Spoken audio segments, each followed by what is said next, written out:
세계에서 쓰여진 책 중에 베스트셀러 부동의 1위가 바로 성경이라고 합니다. 그만큼 전 세계 모든 사람이 사고 읽고 보는 책이 바로 성경이라는 얘기죠. 근데 중요한 게 있습니다. 그 성경 속에서 하나님은 무엇을 강조하시냐를 찾아내지 못하면 그는 하나님의 말씀은 아니고 그냥 책에 불과할 것입니다. 그럼 우리가 이제 성경을 통해서 하나님이 왜 위기당한 그 시대에, 재앙의 그 시대에, 또 위기 만난 그 사람들에게 하나님 뭘 강조하셨을까 좀 찾아보셔야 됩니다. 또 역사 가운데 가장 큰 영향력을 입힌 분이 바로 예수 그리스도십니다. 그러니까 나폴레옹이 이렇게 말했어요. 나는 칼로 세상을 정복했지만 예수는 사랑으로 세상을 정복했다라고 고백할 만큼 일단 역사 가운데 가장 위대했고 가장 큰 영향을 끼친 분이 바로 그리스도입니다. 그런데 예수님을 존경하고 위대하다고 느꼈던 사람들이 뭘 보고 그랬을까요? 사랑, 용서, 희생, 섬김, 네, 이런 쪽이죠. 그런데 중요한 게 있습니다. 그리스도에게서 한 가지가 없다면 그는 존경받을 분은 맞지만 그리스도는 아니란 얘기죠. 그 한 가지가 뭘까요? 성경에 약속한 대로 예수님이 이 땅에 그리스도로 오셔서 그분이 십자가에 죽으신 것 때문에 우리가 생명을 얻고 그분이 하나님이 맞다는 증거로 3일 만에 부활하셔서 사망을 이기시고 우리의 구주가 되신 거죠. 자, 그렇다면 그 일을 우리는 복음이라고 말합니다. 그럼 우리가 복음에 대해서 그냥 이론적으로, 교리적으로, 종교적으로만 알고 끝낸다면 거기는 생명이 없는 거예요. 자, 예를 들어 볼까요? 예수님이 오병이어의 기적을 행하셨습니다. 그러면 오병이어의 기적을 보고서 예수를 따랐던 그 사람들이 과연 예수를 믿고 따랐던 걸까요? 떡을 먹고 배부르기 때문에 따랐던 건가요? 그리스도를 보고 따라온 게 아니에요. 떡을 먹고 배부르니까 자기 만족이 채워져서 예수를 따라왔을 뿐인 거예요. 그러면 예수를 십자가에 못 박아 죽이라고 아우성쳤던 사람들이 누구였을까요? 떡을 먹고 배부른 사람들이었단 얘기예요. 그러면 우리가 뭐 예수님을 통해 은혜 받고 위로받고 격려받고 힘을 얻고 또 때로 내가 병 고침도 받고 내가 하는 일이 축복을 받았다 할지라도 예수님이 나를 위해 이 땅에 오셔서 십자가의 죽으심 때문에 내가 죄사함 받았고 그분이 3일 만에 부활하신 것 때문에 내가 하나님의 자녀된 사실이 이게 내 속에 없다면 그거는 하나님과 관계없는 사람이죠. 그러면 내가 예수님을 나의 주님으로 그리스도로 믿는다는 말은 뭐예요? 예수님의 십자가와 부활을 믿는다는 얘기예요. 근데 가장 안타까운 게 뭐냐면 우리 신자들 가운데 예수님의 십자가와 부활은 성경에서 보니까 알아요. 설교를 수없이 듣다 보니 알아요. 근데 중요한 게 있어요. 그게 내 삶 속에 인정되고 믿어지고 신뢰가 되고 때로 내가 문제와 사건이 왔을 때 그 십자가의 그 사랑, 그 십자가의 그 능력, 부활하신 그리스도가 안 믿어지더란 얘기예요. 마치 이와 똑같은 거죠. 유월절 양의 피 바른 이스라엘 백성들이 애굽에서 나오긴 했습니다. 근데 광야길을 통과하면서 여러 가지 문제가 없겠죠. 때로는 홍해 문제, 배고픈 문제, 전쟁의 문제, 수많은 문제들이 다가옵니다. 근데 희한하죠. 그 문제를 만날 때마다 나를 구원하신 하나님을 잊어버리는 게 문제였다는 거예요. 그럼 진짜 믿음은 뭘까요? 내가 병 고침 받았으니, 내 마음의 위로를 받았으니, 내 자식이 잘 되어 가니, 내가 하는 사업이 번창해 가니, 하나님 살아계시는구나. 뭐 그래서 믿는 것도 믿음일 수 있을 거예요. 자, 그렇다고 한다면 이렇게 보십시다. 요셉이 꼭 총리가 돼야만 하나님을 믿었다면, 그가 집에서 엄마가 이제 죽었기 때문에 외롭게 컸던 그 상황 속에서, 형들 때문에 노예로 팔려가는 위기 속에서 억울하게 누명서 감옥에 갇힌 사건이 왔을 때 하나님을 안 믿은 건 아니겠죠. 근데 중요한 게 있어요. 어느 때든지 하나님을 바라봤다는 거예요. 하나님을 신뢰했다는 거예요. 심지어 이렇게 고백하죠. 형들이 날 판 것이 아니라 하나님이 생명을 구원하시려고 나를 앞서 보내신 것입니다 라고 말했어요. 여러분, 욥이 그래 내가 그렇게 많은 고난과 아픔을 겪었다가 역시 하나님이 살아계시듯이 내게 이렇게 많은 복을 주셨구나, 내게 전보다 더 갑절의 복을 주셨구나, 그래서 하나님은 살아계시구나, 그것을 보고 하나님을 인정한 게 아니더라고요.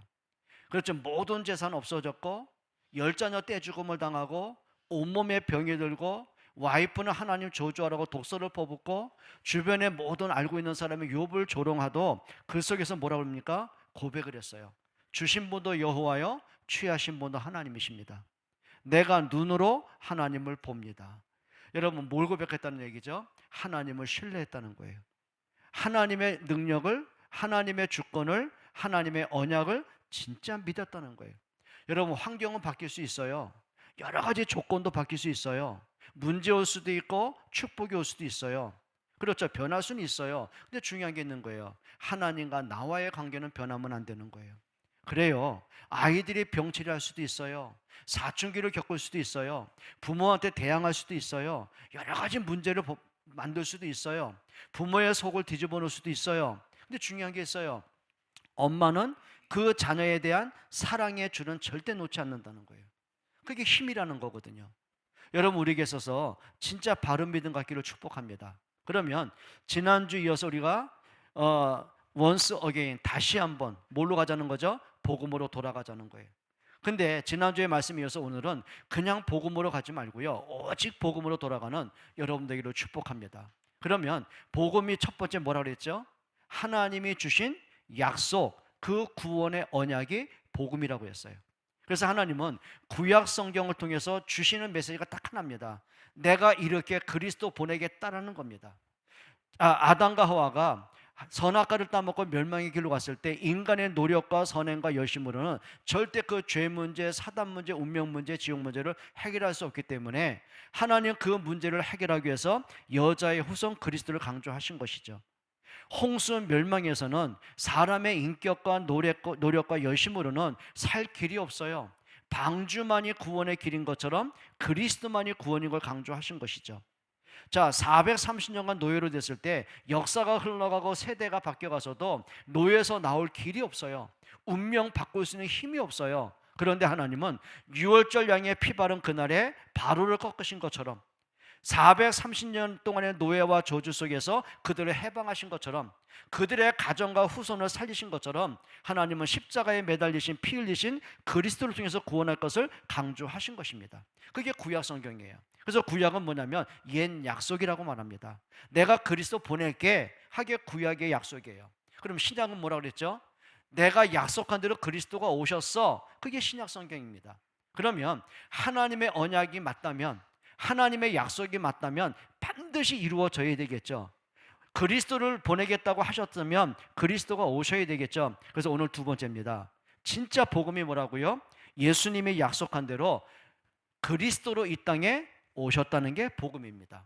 자, 성경 말씀이 아무리 하나님의 말씀이라 한들 말씀대로 예수가 안 오시고 계속 미루어진다면 그건 거짓 아닙니까? 하나님은 사기 아닙니까?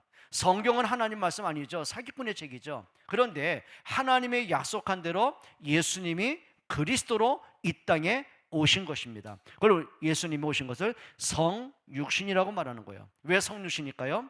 예수님이 육신을 입고 이 땅에 오셨지만 거룩한 몸으로, 죄 없는 몸으로 이 땅에 오신 것입니다. 그러면 오늘 우리가 성경을 하나하나 좀 찾아가시면서 여러분이 확인하시기를 바랍니다. 첫 번째 한번 보시기 바랍니다. 자, 성경 뭐라 했죠? 요한복음 1장 14절 같이 한번 읽어보겠습니다. 시작.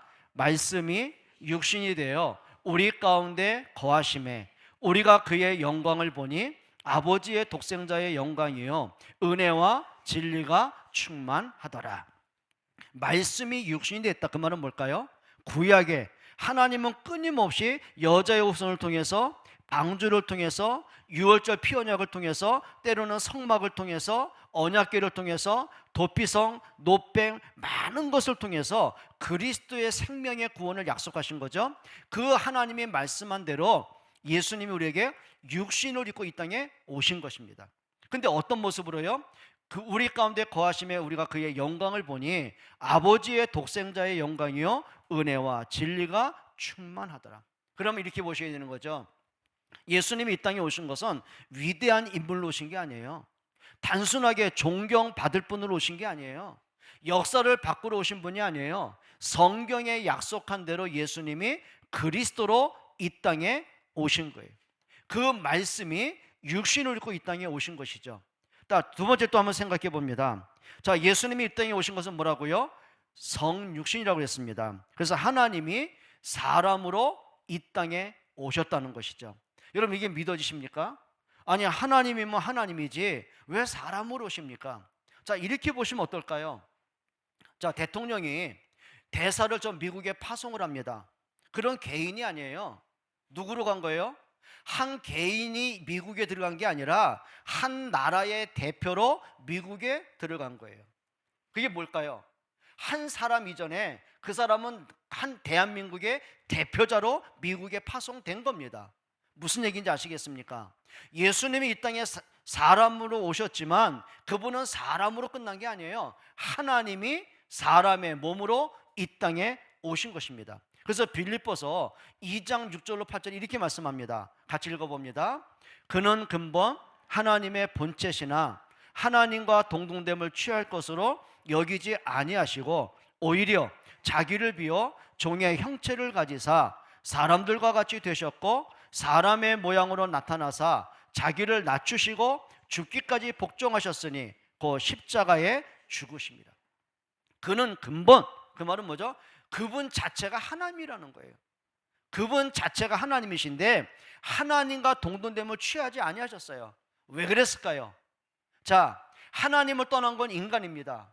죄를 지은 건 인간입니다. 그럼 멸망받을 것도 인간입니다. 근데 문제가 있는 거예요.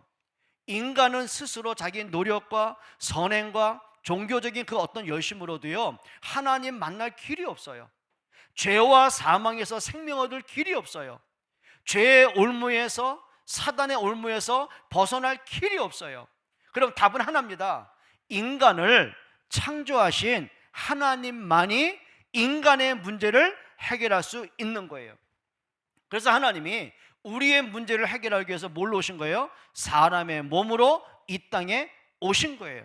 그런데 하나님의 그 권위를 갖고 오신 게 아니에요. 뭘로 오셨다고요? 자기를 비워 종의 형체를 가지셨어요. 그리고 사람의 몸으로 오셨어요. 그리고 더 중요한 건 뭐죠? 사람의 모양으로 나타나 자기를 어떻게 했다고요? 낮추셨어요. 완전히 낮추셨어요. 하나님이 죄인의 모습으로 이 땅에 오셨어요. 그것도 천한 인간의 모습으로, 천민의 모습으로 저 천한 마국간에 나사렛 빈민촌에 오셨어요.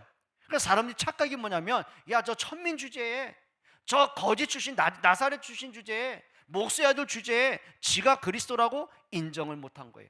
이유는 하나입니다. 하나님이 그만큼 낮아지신 거예요. 이 낮아지신 목적이 뭐예요? 예수님이 죽기까지 복종하셨는데 십자가에 죽으심이라. 그게 예수님이 오신 목적입니다. 또 예수님이 이 땅에 오신 것은 뭐라고요? 거룩하신 하나님이 죄인들에게 심판당하고 정죄를 당하셨습니다. 히브리서 4장 15절 이렇게 말씀합니다. 한번 읽어보실까요? 우리에게 있는 대제사장은 우리의 연약함을 동정하지 못하실 이가 아니요 모든 일에 우리와 똑같이 시험을 받으신 이로되 죄는 없으시니라. 어느 정도 시험 받으셨습니까? 마태복음 4장에 보면은 예수님이 40일 금식하실 때 얼마나 굶주리고 배고팠겠어요? 그 약점을 노리고 마귀가 예수님을 시험합니다. 그러니까 마귀도요 머리 똑똑합니다. 무턱대고 공격하지 않습니다. 우리의 가장 약한 부분, 민감한 부분, 우리에게 절실한 부분, 그걸 통해서 속이거든요. 목적은 하나입니다. 그리스도를 부정하게 만드는 거예요. 그래서 마태복음 4장에 보게 되면 마귀가 예수님을 시험할 때 꼭 앞에 꼭 다는 말이 있습니다. 네가 만일 그리스도여든, 그리스도를 자꾸 부정합니다. 그리고 그리스도가 오신 목적을 자꾸 어긋나게 만듭니다. 그리고 모든 것이 어디로 흘러가게 만들죠? 배고픈데 왜 굶주리고 있느냐? 네가 그리스도가 맞다면 이 돌을 명해서 떡을 만들어 먹으면 될 거 아니냐? 필요를 채워주는 것 같죠. 마치 아담에게 그렇게 원하던 선악과를 주는 것처럼 하면서 하나님을 떠나게 만든 것처럼 그리스도를 부정하는 게 사단의 목적이고요, 그리스도가 하시는 일을 왜곡하게 만드는 게 사단의 목적입니다. 마찬가지겠죠. 우리가 예수는 믿거든요. 근데 우리로 하여금 자꾸 복음을 자꾸 거스르게 만들어요. 복음과 반대로 가게 만들어요. 우리가 하나님을 믿기는 믿지만 하나님과 반대로 믿게 만들어요. 우리가 말씀을 붙잡고 살아가지만 말씀과 반대로 자꾸 가게 만들어요. 그게 뭘까요? 우리의 약점을 건드려요. 가장 연약한 부분, 과거의 상처를 건드리던 우리가 가장 민감한 부분, 돈에 대해서, 사람에 대해서, 건강에 대해서, 자녀에 대해서, 우리의 민감한 부분 많지요. 그걸 통해서 자꾸 낙심하게 하고 불신앙하게 하고 염려하게 만들고 하나님을 놓치게 만들어요. 그게 사단의 목적이에요. 그런데 사단도 예수님을 시험합니다. 연약한 부분을 담당했습니다. 십자가에 매달려 죽기도 하셨습니다. 그런데 중요한 게 있습니다. 똑같이 시험은 받으셨는데 뭐가 없다고요? 죄는 없으시니라. 이유는 하나예요. 이 땅에 있는 모든 사람은 하나님을 떠났고 하나님의 영광에 이르지 못했습니다. 그게 죄입니다. 그리고 죄의 삭은 사망입니다. 의인은 없나니 하나도 없습니다. 그럼 예수님이 원죄를 갖고 있다면 우리 죄를 해결할 자격이 없는 거죠. 그런데 중요한 게 있죠. 예수님의 육신을 입고 이 땅에 오셨지만 한 가지가 없습니다. 그게 뭐라고요? 죄는 없으시니라. 그래야만 우리의 죄를 해결할 수 있기 때문에 그렇습니다. 또 성경은 말씀하죠. 예수님이 이 땅에 사람으로 오신 게 뭐라고요? 창조주 하나님이 피조물의 몸을 입고 이 땅에 오셨어요. 자, 예를 들면 이제 미담적인 얘기도 있죠. 대통령이 예를 들면 우리 수원 인계동에 왔습니다. 근데 거리 담배꽁초를 줍고 쓰레기에 정리를 하고 이런 일이 이제 하셨다고 해봐요. 대서필납니다. 대통령께서 서민의 아픔을 담당하시고, 사실 그게 뭐 뉴스거리겠습니까? 그럼 한 인간이 4년 만에 물러난 인간도요, 뭔가 작은 일을 했을 때는 그게 크게 부각이 되는 거예요. 그런데 예수님이 이 땅에 오신 것은 4년제가 아니에요. 예수님의 그리스도의 임기가 몇 년이에요? 4년입니까? 40년입니까? 아니요. 그분은 어제나 오늘이나 영원토록 그분은 그리스도시거든요. 근데 그 하나님이 인간의 몸으로, 창조주 하나님이 피조물의 모습으로 이 땅에 오신 거예요. 이게 말이나 될 겁니까? 근데 성경은 뭐라고 하는지 아십니까? 이렇게 말씀합니다. 요한복음 1장 1절로 3절에 한번 같이 보겠습니다. 같이 읽습니다. 태초에 말씀이 계시니라. 이게 무슨 말일까요? 태초에 말씀이 계셨다. 하나님이 말씀으로 천지를 창조하시죠. 그 말씀이 곧 누구라고요? 이 말씀이 하나님과 함께 계셨으니 이 말씀은 곧 누구예요? 하나님이십니다. 말씀은 누구라고요? 그리스도거든요. 자, 그 다음에 또 한번 2절 한번 읽어봐요. 그가 태초에 누구와 함께 계셨어요? 하나님과 함께 계셨고, 만물이 그런 말미암아 지은 바 되었을 때 만물을 창조한 분이 누구예요? 그리스도셔요. 지은 것이 하나도 그가 없이는 된 것이 없느니라. 자, 그런데 중요한 게 있는 거죠. 성경에 뭐라고 하는지 아십니까? 그 다음에 성경에 빠졌다, 없으면 찾아봐야지 뭐. 요한복음 1장 9절로 11절 한번 읽어보겠습니다. 요한복음 1장 9절로 11절 같이 읽겠습니다. 자, 예수님이 창조자 하나님이 인간의 몸으로 이 땅에 오셨어요. 근데 예수님을 맞이하는 사람들의 태도가 나옵니다. 뭐라고 하는지 아십니까? 9절부터 11절입니다. 같이 읽습니다. 다 같이 시작. 참 빛, 곧 세상에 와서 각 사람에게 비추는 빛이 있었나니 그가 세상에 계셨으며 세상은 그로 말미암아 지은 바 되었으되 세상에 그를 뭐하지 못해요? 알지 못하였고. 여러분, 예수님이 이 땅에 태어났을 때 사람들은 과연 환영했을까요? 소수의 무리들이에요. 그것도 광야에서 양치던 목자들, 그러니까 그 당시에 가장 천한 계급이었던 목자들, 그들이 아기 예수께 경배를 했어요. 그것도 메시아를 기다리던 이스라엘 사람들이 아니에요. 저 이방 땅에 점을 보고 점치던 점술가들이죠. 동방박사 세 사람이요, 별을 연구하다가 그 징조가 왕이 태어남을 보고 먼 타국에서 예수님을 찾아와서는 예수님께 경배를 하기도 하고요. 자, 근데 중요한 게 있습니다. 대제사장들, 성경학자인 서기관들 예수님 경배했습니까? 아니요. 헤롯 왕이 그 아기 예수를 죽이려고 하는 그 일에 동조한 자들이에요. 성경의 모든 정보를 알려줬어요. 예수 환영했습니까? 안 했습니다. 자, 심지어는 모든 이스라엘 사람들이 예수님을 그리스도로 고백을 하고 따라왔습니다. 병도 고칩니다. 귀신도 나갔습니다. 문둥병자가 치유받았습니다. 앉은뱅이가 일어났습니다. 소경이 눈을 떴습니다. 죽고 나서 살기도 했습니다. 배고픈 자가 먹기도 했습니다. 근데 이 사람들이요, 결국은 어떻게 한지 아십니까? 예수를 십자가에 못 박혀 죽이라고 아우성 치던 사람이 된 거예요. 알지 못했어요. 자, 이렇게 한번 보셔야 됩니다. 그러면 저 바리새인이나 대제사장, 서기관, 이스라엘 백성들만 예수님을 몰랐습니까? 아니더라고요. 여러분 말씀드리기 어려우니까 제 얘기를 한번 해볼까요? 제가 가끔은 나도 모르게 내 생각에 잡히는 그 순간, 뭔가 모르게 문제 속에 갇혀있는 그 순간에요. 사람 때문에 화가 날 때도 있겠죠. 야, 저 사람은 저러면 안 되는데, 저 사람이 저러면 안 되는데, 근데 그 사람이 그럴 때가 있단 말이에요. 그렇게 사랑받고 은혜받고 기도 속에 있던 사람이 뭐 문제 일으킬 때 많거든요. 그리고 저 사람은 저러면 안 되는데, 근데 얼마나 화가 나는지 몰라요. 때로는 밤잠을 설칠 때도 있거든요. 근데 나도 모르게 그 순간은요, 그리스도가 온데간데 없더라고요. 서운함이 있고 원망함이 있고 화가 치솟기도 하고 열이 받기도 하고, 그럴 때가 있더라고요. 여러분 어떻습니까? 여러분이 뭔가 염려가 잡힐 때, 고민에 잡힐 때, 뭔가 감정에 묶일 때, 화가 날 때, 서운할 때, 시험 들 때, 과연 그때 예수는 그리스도입니까?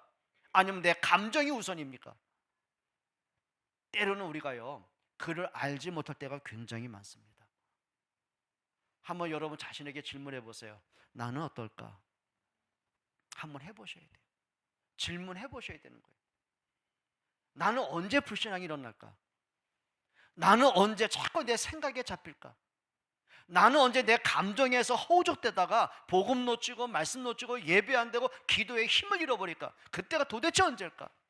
오늘 그 말입니다. 자기 땅에 오매 자기 백성이 영접하지 아니하였으나. 여러분, 복음 놓치지 않기를 축복합니다. 우리가 하나님을 부정하고 사는 건 아니에요. 그런데 순간순간마다 복음을 놓칠 때가 굉장히 많습니다. 그때는 진짜입니다. 복음으로 돌아가야 됩니다. 그래서 우리가 하는 운동이 뭐라고요? 그게 once again입니다. 인간은 무너질 수 있어요. 연약할 수 있어요. 시험 들 수 있어요. 그러나 다시 복음으로 돌아가야 되는 거예요. 그래요. 베드로가 인간적인 연약함 때문에 예수 부인할 수 있어요. 예수 등질 수 있어요. 도망갈 수 있어요. 그런데 성경은 분명히 말합니다. 베드로가 말씀이 생각나서, 예수님이 하신 그 말씀이 생각나서 다시 돌아섰어요. 그래요. 엠마오로 도망치는 두 제자가 예수님의 십자가의 죽음에 대한 오해를 합니다.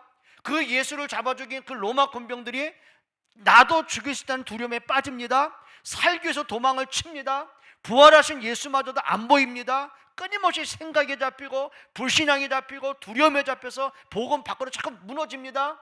그런데 성경은 말합니다. 주께서 그 마음을 열어 성경을 깨닫게 하시고 말씀을 듣는 순간 성령이 그 마음을 여십니다. 그리고 말씀을 들으면서 성령 뭐라죠? 그들의 눈이 밝아져 그리스도를 봤다고 했습니다. 불신앙이 사라지는 거예요. 그리고 어떻게 해요? 도망쳤던 예루살렘 또 뛰어 들어갑니다. 그리고 사도들을 만납니다. 길에서 나에게 부활하신 예수님이 나를 만나주시고 내게 말씀하실 때 그 마음이 뜨거웠던 것을 간증을 합니다. 증인의 삶으로 돌아가는 거예요. 그게 다시 한번 뭘로요? 복음으로. 여러분, 이 응답 받으셔야 됩니다. 진짜 응답 받으셔야 됩니다. 우리가 드림 아카데미로 다시 이제 시작을 하지 않습니까? 어제는 이제 토요 아카데미로. 그러니까 이제 정규반들이 아이들 이제 수요일과 금요일 날. 그리고 이제 누구나 올 수 있도록. 어제 보니까 엄마들도 아빠들도 교사들도 다 참석하면서 아이들 많지도 않지만 그 아이들 같이 기도하고 같이 동참하고 함께하고 그 모습이 너무 아름답더라고요. 또 교사들이 정말 준비하고 기도하고 또 한 아이라도 복음 전하려고 심지어 문화사역을 통해서 또 재해석도 해주고 여러 가지 광경을 보면서요 너무 감사하고 행복하기도 하고, 앞으로 지금 저 철없는 저 아이들이 초등학생이지만 저 아이들이 그냥 초등학생에서 멈추진 않을 거 아닙니까? 10년 후에 20년 후에 30년 후에 어떤 믿음의 사람으로 어떤 그리스도의 향기가 펼쳐질지, 하나님이 저들 중에 어떤 일을 이루어 가실지 우리는 아무도 예측할 수 없는 거예요. 여러분, 요셉이 어린 아이입니다. 초라한 노예입니다. 근데 그 아이를 통해서 소망을 보고 빛을 보고 하나님의 계획을 본 사람 아무도 없었어요. 그냥 초라한 아이, 비천한 아이, 그냥 못난 노예, 그 정도였어요. 짓밟았어요. 근데 하나님은 그렇지 않더라고요. 당신의 계획을 그 아이를 통해 이루어 가시는 것. 근데 요셉이 그걸 보는 거예요. 여러분 진짜 드림 아카데미, 토요 아카데미 여러분 기도하시고 함께 동역하기를 축복합니다. 정말 그러셔야 되는 거예요. 여러분 자기 땅에 왔는데 왜 알지 못했을까요? 예수님이 그리스도로 오셔가지고 십자가에 죽으심으로 내 인생의 문제를 끝내셨는데 그분이 부활하셔서 지금도 성령으로 나와 함께하는데 왜 우리는 그를 알지 못할까요? 왜 자꾸 잊어버릴까요? 왜 자꾸 복음 놓칠까요? 나도 모르게 자꾸 복음 반대로 자꾸 갈까요? 구원이 없어진 게 아니에요. 복음을 잃어버리는 내 상태를 바꿔야 되는 거예요. 성경은 다시 말합니다. 자기 땅에 오매. 그 말은 뭐죠? 예수님이 성경대로 오셨는데 그분이 약속한 대로 십자가에 죽기까지 나를 사랑하셨는데 그분이 약속한 대로 부활하셨는데 백성은 영접하지 아니하고 여러분 진짜 복음으로 돌아가기를 주의 이름으로 축복드립니다. 그래서 피조물의 모습으로 이 땅에 오신 그리스도입니다. 또 성경은 이렇게 말합니다. 뭐라고 했죠? 죄인을 살리시려는 하나님의 사랑입니다. 이게 왜 이렇게 바꿨을까요? 확 돌아가네요. 이럴 땐 잠깐 쉬어가야겠죠? 그렇겠죠? 이거 내 탓 아닌데 이거. 자, 이러다가 어디까지 할지 모르겠다. 우리 5번 같이 읽겠습니다. 다 같이요. 시작. 영원하신 하나님이 유일한 인간의 몸을 입고 오셨습니다. 어떤 하나님이요? 영원하신 그 하나님이. 우리 히브리서 13장 8절 같이 읽겠습니다. 시작. 예수 그리스도는 어제나 오늘이나 영원토록 동일하시니라. 믿으세요? 믿으세요? 여러분이 믿는 예수님은 2000년 전에 과거에 끝난 그리스도가 아니라고요. 그분은 영원 전부터 그리스도셨고요. 영원 전부터 그분은 창조주 하나님이셨고요. 그리고 2000년 전에 말씀하신 대로 그리스도로 이 땅에 오신 분이고요. 그리고 그분의 십자가의 죽음으로 그 부활의 능력으로 모든 구원을 이루셨고요. 그리고 2000년이 지난 지금도 우리가 21세기를 살아가는 오늘도 그분은 우리의 그리스도가 맞습니다. 맞습니까? 여러분 과거의 그리스도로 끝나지 않기를 축복합니다. 성경의 기록으로 멈추지 않기를 축복합니다. 주일날 1시간 설교 듣는 그리스도로 끝나지 않기를 축복합니다. 여러분 삶에서 나의 주님이시고 나의 그리스도가 되시기를 주의 이름으로 축복합니다. 그래서 예수님이 영원한 거예요. 우리 6번 같이 한번 읽어보겠습니다. 그분은 누구라고요? 심판주십니다. 심판주십니다. 그러니까 2000년 전에 오신 초림한 예수님은 우리를 위해 십자가에 죽기까지 우리를 구원하신 구원의 그리스도로 오셨고요. 재림하는 예수님 어떤 분으로 와요? 심판주로 오시는 겁니다. 자, 그러면 그 심판주가 인간들에게 심판당하러 오셨습니다. 요한복음 19장 34절 같이 읽겠습니다. 다 같이 시작. 군인들이 예수께 이르러서는 이미 죽으신 것을 보고 다리를 꺾지 아니하고 그중 한 군인이 창으로 옆구리를 찌르니 곧 피와 물이 나오더라. 이게 무슨 말인지 아십니까? 자, 십자가에 못 박혀 죽는 그 죄수들에게는 이게 진짜 죽었는지 살았는지 마지막 확인 사살이 뭔지 아십니까? 한 도구를 가지고요 양 무릎에 끼웁니다. 그리고 반대로 꺾어버립니다. 그러면 살아있더라면 신음소리가 날 거 아닙니까? 그럼 덜 죽은 거 아닙니까?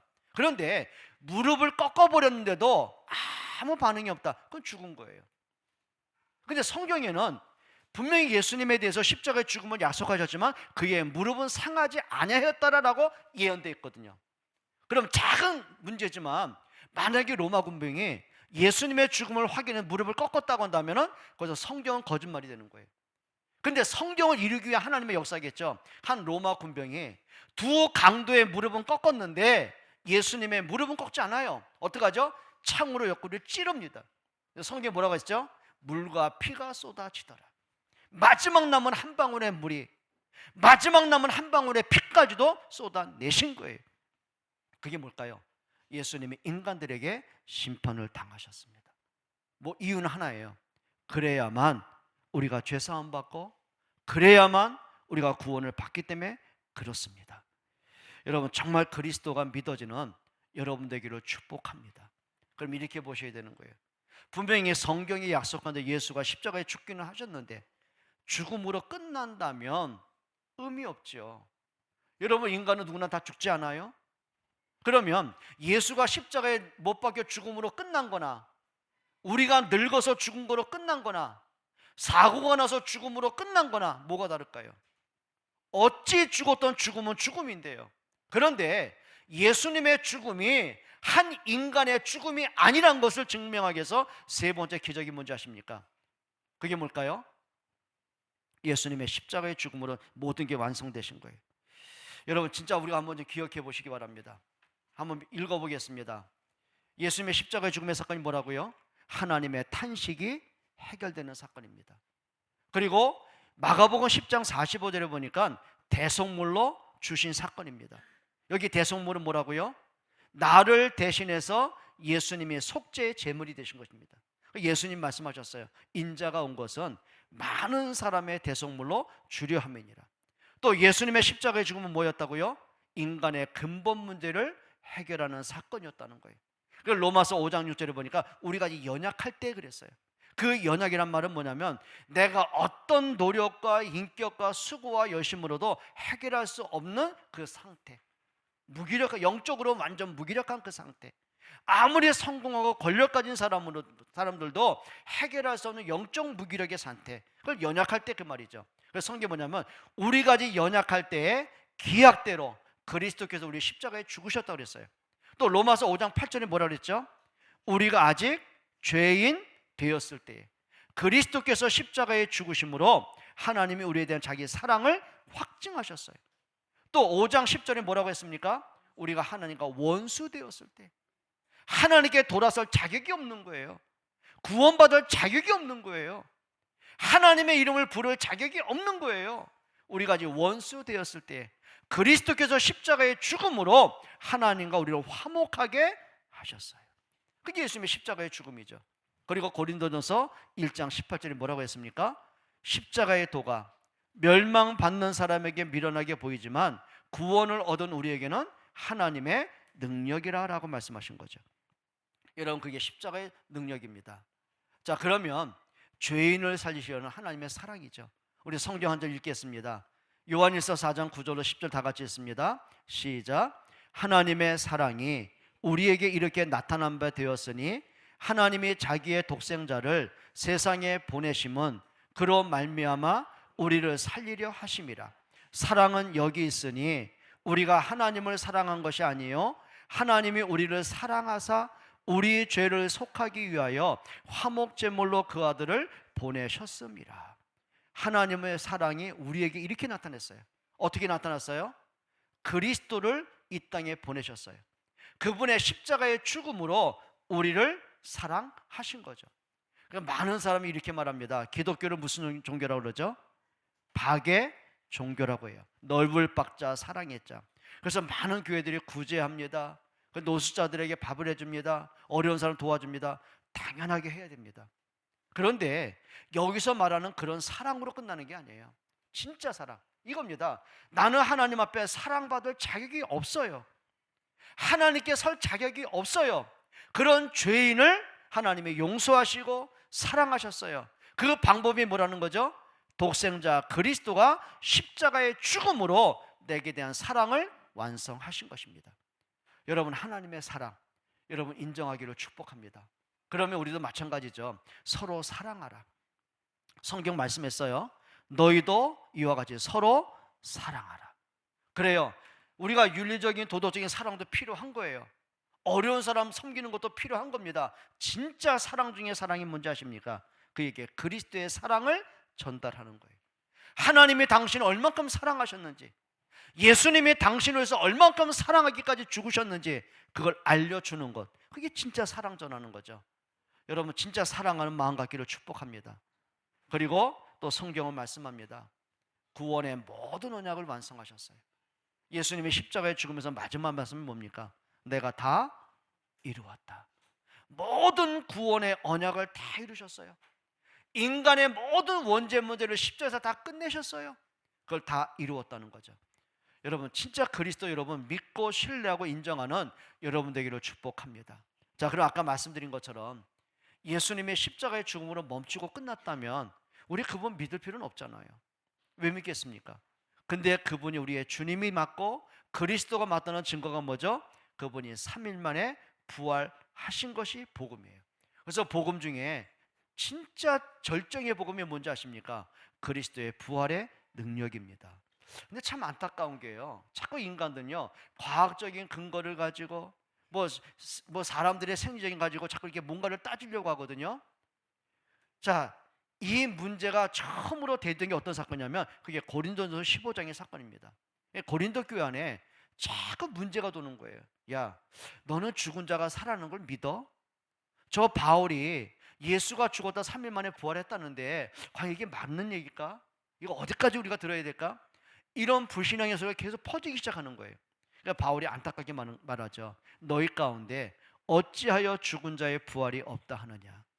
만약에 그리스도의 부활이 없다면 우리가 하나님을 왜 믿겠냐?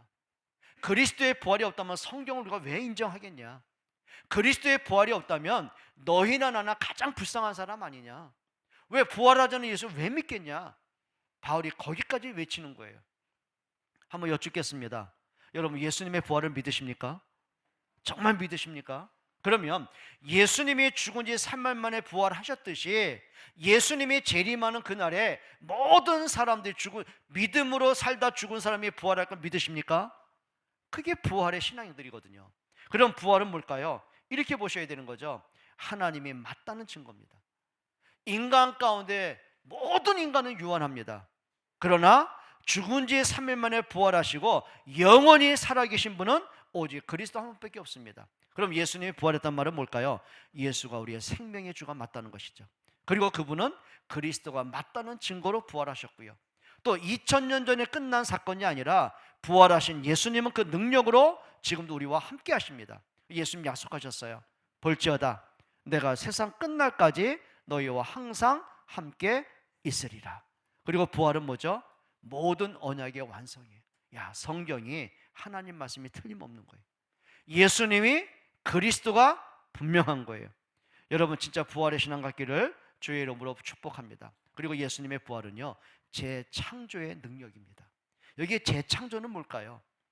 자, 하나님이 처음 인간 아담을 창조하십니다. 근데 어떤 인간이죠? 그 아담에게는 죄가 없었어요. 거룩한 그 자체였어요. 이유는 하나죠. 하나님의 형상 그 자체였어요. 자, 육신은 흙으로 창조가 됐습니다.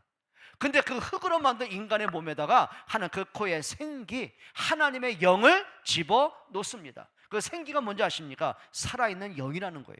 그게 하나님의 형상 그 자체예요. 죄 없는 그 자체, 영원한 그 자체, 죽음이 없는 그 자체, 흠이 없는 그 자체. 근데 인간이요 그 하나님의 형상을 잃어버린 사건입니다. 그게 선악과를 따먹고 하나님을 떠난 영적 사망에 빠진 겁니다. 그러면 재창조의 능력이란 것이 뭐예요? 그 영원한 거룩한 그 자체로 창조됐던 하나님의 형상 그 자체를 회복시켜 가는 거예요.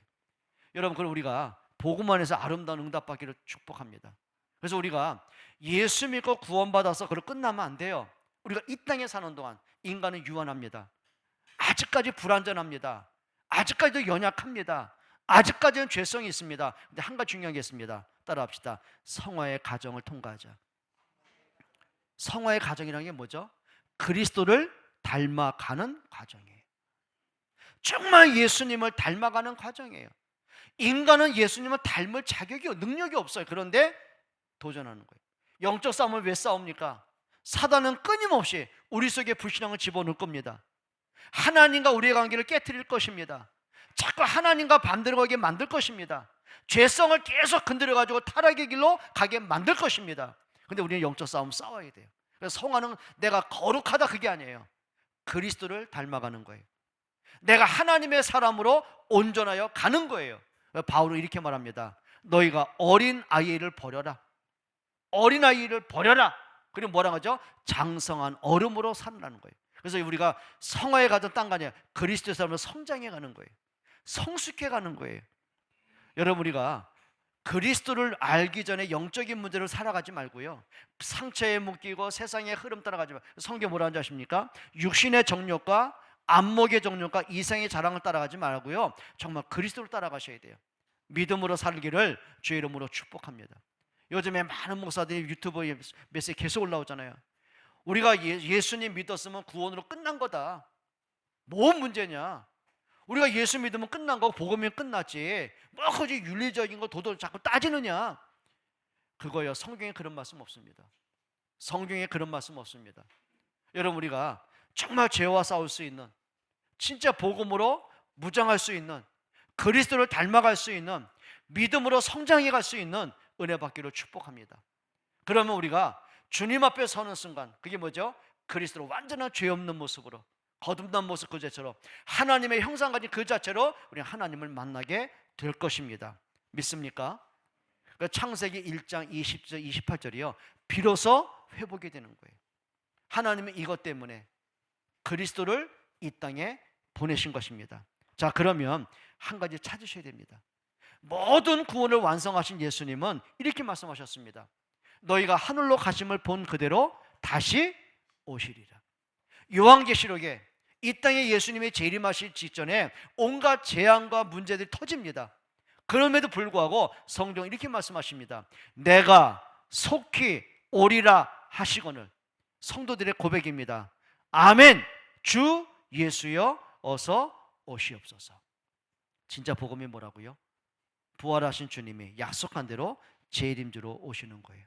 그럼 우리가 이 땅에 사는 동안 진짜 복음을 복음되게 만드는, 복음을 진짜 누릴 수 있는, 복음으로 인생의 결론과 답을 낼 수 있는 응답받기를 축원하고요, 이 복음으로 좀 빛을 발했으면 좋겠어요. 부모들은요, 그래, 엄마 아빠가 가진 이 복음이 헛된 것이 아닌 것을, 종교로 끝난 것이 아닌 것을 자녀들이 보게 만드는 거예요. 야, 이 결론이 이거죠. 맞아, 엄마 아빠가 믿는 예수님이 정말 살아계셔. 이걸 느낄 수 있다면은요, 진짜 그 부모는 복된 부모고요, 그 자녀는 복된 자녀들이에요. 우리 중자도 마찬가지고요, 저도 마찬가지죠. 만약에 여러분 저를 보면서 저 목사가 말하는 복음은 좀 거짓말 같아, 안 믿어져, 지나 잘하지, 지는 엉터리 살면서, 지는 뭐 타락해 살면서, 여러분 그게 보여줬다면 저는 실패한 거 아니겠습니까?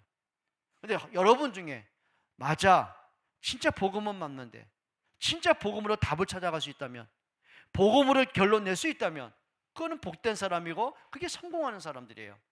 여러분, 복음으로 진짜 여러분들이 무장하고요, 복음의 열매가 맺어지는 응답이 있기를 주의 이름으로 축복합니다. 하나님 고맙습니다. 하나님이 강조하신 그 믿음들, 복음의 능력, 복음의 가치를 깨달아가는 저희들 되게 하여 주옵소서. 예수 그리스도의 이름으로 기도합니다.